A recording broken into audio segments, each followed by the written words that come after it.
लोगोफोर फै जोङो फैसाखौ जोङो माबोरै बारायहोनो थाखाय हायो कम्पाउन्ड इन्ट्रेस्टआव कम्पाउन्ड इन्ट्रेस्टनि पावारा बेसेबां नोंथांमोना बे भिडिअनि गेजेरजों नुनो थाखाय हागोन कम्पाउन्ड इन्ट्रेस्टनि पावारा बेसेबां जोङो बेखौ नैबे भिडिअनि गेजेरजों प्रेक्टिकेलि जों नुनो थाखाय हागोन आरोखि थ' जोङो डाइरेक्टलि आङो नोंथांमोननो केलकुलेट खालामनो थाखाय गुगोलाव फैनि गुगोलाव थांनानै नोंथांमोना नैबेवहाय HDFC कम्पाउन्डिं केलकुलेटराव नोंथांमोना फै आरोखि बेखौ नोंथांमोना क्लिक खालामना होयोब्ला नुनो मोनगोन आं नोंथांमोनखौ एग्जाम्पलाव बुंनानै होनि साथाम मानसि आङो हमनानै लानोसै साथाम मानसिनि मुङा जाहैबाय A B आरो C A आरो B आरो C बे साथाम मानसिनि मुं जोङो एग्जाम्पलाव हमनानै लाबाय जोङो केलकुलेट खालामगोन C निफ्राय जों केलकुलेट खालामगोन माबोरै केलकुलेट खालामगोन C नि बैसोआ हमनानै लादो 35 इयार्स जाबाय 35 इयार्स जाबायब्ला बियो इनभेस्ट खालामगोन मान्थलि बियो इनभेस्ट खालामगोन 50 बोसोरसिम 50 बोसोर जानायसिम बियो एकदम इनभेस्ट खालामबाय थागोन अब्ला बिनियाव बेसेबां थाखो 15 बोसोर ना 15 बोसोर बियो एकदम रेगुलार कन्टिनिउअसलि बियो इनभेस्ट खालामगोन बेसेबां इनभेस्ट खालामगोन बियो 15,000 हिसाबै जोङो हमनानै लादोनि आरोखि नोंथांमोना गुबुन एमाउन्टबो लानो हायो आङो बेवहाय 15,000 हमनानै लाबाय 15,000 बियो इनभेस्ट खालामगोन एभ्रि मान्थ कन्टिनिउअसलि कनसिस्टेन्टलि बियो 15,000 इनभेस्ट खालामोब्ला मान्थलि बियो खालामोब्ला बेसेबां 15 बोसोर ना 15 बोसोर बियो इनभेस्ट खालामगोन नैबेयाव नोंथांमोना नाय बियो बिनि माबा आरोखि ना टाइमिं नाम्बार अफ इयार्स बियो बेसेबां बेवहाय इनभेस्ट खालामबाय थागोन अब्ला जोङो नैबेवहाय इन्ट्रेस्ट हिसाबै बेसेबां हमनानै लानो जोङो 15% हमना लानोसै मानो होनना बुङोब्ला 15%खौथ' जों मोनखायो स्टक मार्केटाव जोङो इनभेस्ट खालामगोन मिउचुवेल फान्डआव इनभेस्ट खालामगोन आरोखि अब्ला जोङो 15%खौथ' मोनखायोखा मानो होनना बुङोब्ला फिक्स्ड डिप'जिटावनो जोङो 9% आजिखालि 9% होसै अब्ला जों बेयाव मानो 15%खौ मोनना जानो ना बिनिफ्राय बांसिनसो जोङो मा होनना बुंगोन इन्ट्रेस्टखौ मोनबावो दा बेबायदि खालामब्ला नोंथांमोना नायदो बियो बेसेबां जमायनो थाखाय हागोन बियो इनभेस्ट खालामगोन 15,000 हिसाबै मान्थलि 15 बोसोराव बेसेबां इनभेस्ट खालामगोन बियो 27 लाख 15,000 27 लाख 15,000 बियो इनभेस्ट खालामगोन नाथाय बियो बिनावहाय बेसेबां पर्टफलिय'आव बेसेबां जागोन 1 crore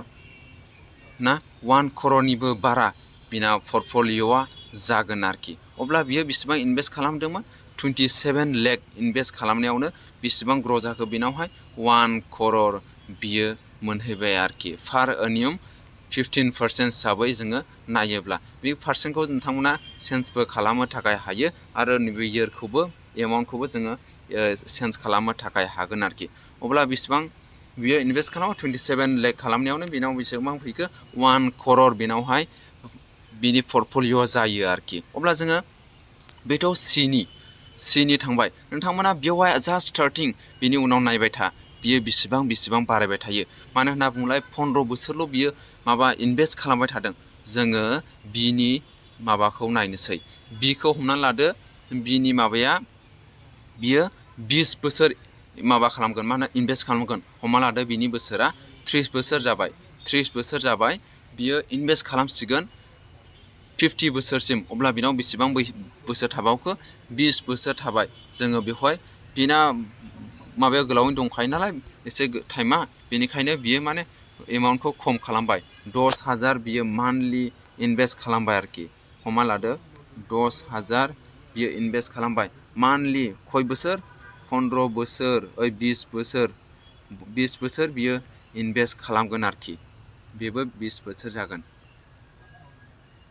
20 बोसोर बियो इनभेस्ट खालामगोन अब्ला बिनि पार्सेन्टेजखौबो हमना लादो 15% इन्ट्रेस्टआवनो अब्ला बिनावहाय नोंथांमोना नायदो नैबेवहाय गाहायाव बेसेबां इनभेस्ट खालामखो सिगांना सिया बेसेबां इनभेस्ट खालामदों 27 लाख नाथाय बिजा बेसेबां इनभेस्ट खालामखो 24 लाख 10,000 ना 24 लाख 10,000 बियो इनभेस्ट खालामदों नाथाय बिनि पर्टफलिय' बेसेबां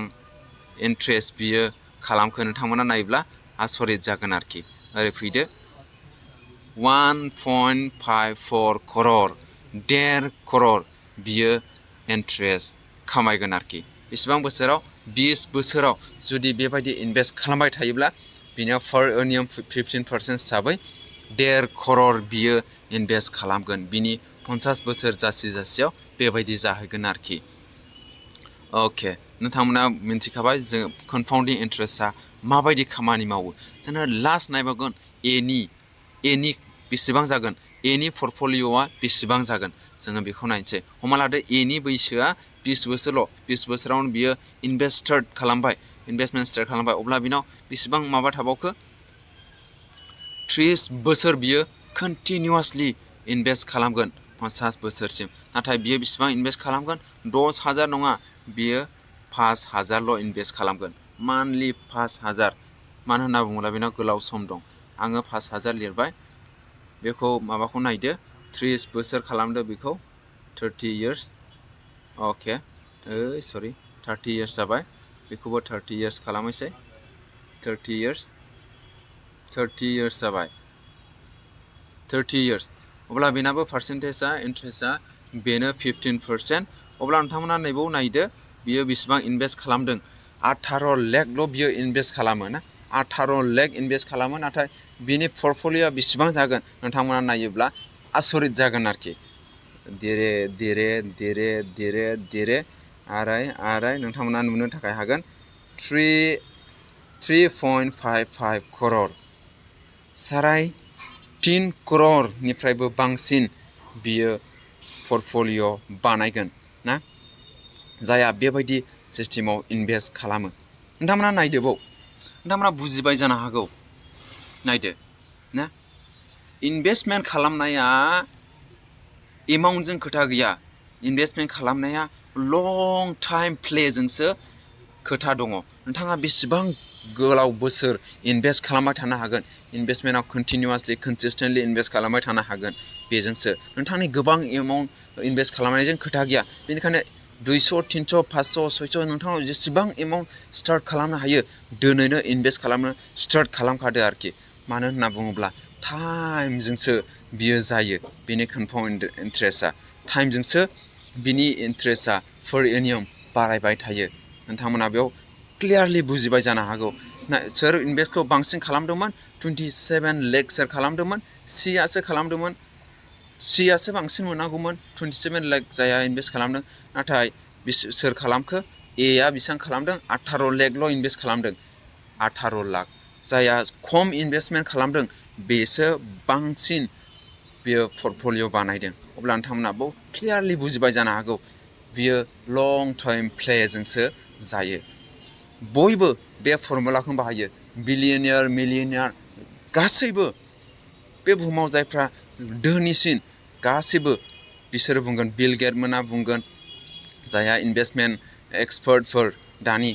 बिथांमोना गासैबो बुंगोन लं टाइम प्ले जोङो गेलेनांगौ हाउ मानि वर्क्स बिसोर गासैखौबो मिथियो आरोखि फैसा माबोरै खामानि मावो ना फैसाजों जों माबोरैहाय गेलेनो थाखाय हायो बिसोरो मिथिगौ आरोखि ना बेनिखायनो आं नोंथांमोनखौ बुङो बेसेबां थायो एसेबां थाबै नोंथांमोना इनभेस्ट खालामनो सुरु खालाम आरो जाहाथे नोंथाङा लं टाइम प्लेनि थाखाय बेखौहाय इनभेस्टमेन्टखौ स्टार्ट खालामनानै जाहाथे इयुनाव फिउचाराव नोंथांमोना कर'रपति जानोबो थाखाय हायो आरोखि नाथाय कर'रपति जानोथ' बेबायदि हिसाब खालामना नायोब्ला गोरलैखा नाथाय साफ्रोमबोनि थाखाय गोरलै नङा आरोखि ना साफ्रोमबोनि थाखाय गोरलै नङा नोंथांमोना जेसेबां हायो एसेबां नोंथांमोना इनभेस्टमेन्ट